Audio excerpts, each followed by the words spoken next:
இல்லறத்தை நல்லறமாக்கும் ஈசன்.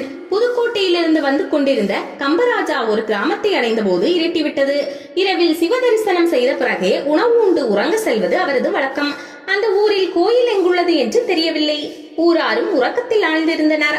சுற்றிலும் பார்த்த மன்னர் சற்று தொலைவில் ஒரு அகல் விளக்கு எரிந்து கொண்டிருந்ததை பார்த்து அது ஓர் ஆலயம் என்றெண்ணி விழுந்து வணங்கினார். உணவு கொண்டு நிம்மதியாக உறங்கினார். பொழுது விடிந்ததும் தான் வணங்கியது ஒரு தாசியின் வீட்டை என்றறிந்து வேதனைப்பட்டார். அந்த ஊரில் இருந்த அகஸ்தீஸ்வரர் ஆலயத்திற்கு சென்று தன் தோஷத்தை தீர்த்து வைக்கும்படி மன்றாடினார். தனது ஆள்கைக்கு உட்பட்ட அந்த கிராமம் முழுவதையும் அந்த கோயிலுக்கே தானமாக அளித்தார்.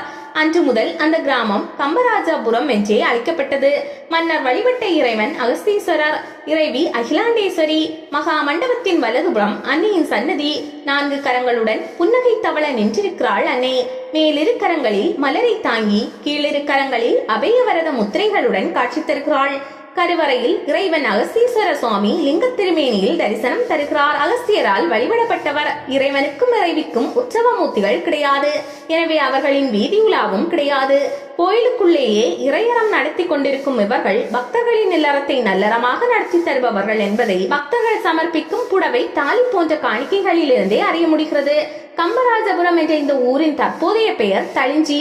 வெளியூரிலிருந்து இங்கு வந்து தங்கிய தாயம்மா என்ற பெண்ணின் அற்புத சக்தியால் பட்டு போன ஒரு மரம் தழைத்து வளர்ந்தது. ஆகவே இத்தலம் தளிஞ்சூர் என்ற பெயர் கொண்டு பின்மருவி தளிஞ்சி என்றானது. புதுக்கோட்டை மாவட்டம் கொடும்பலூரிலிருந்து 15 கிலோமீட்டர் தொலைவில் உள்ளது தளிஞ்சி என்ற இந்த தலம்.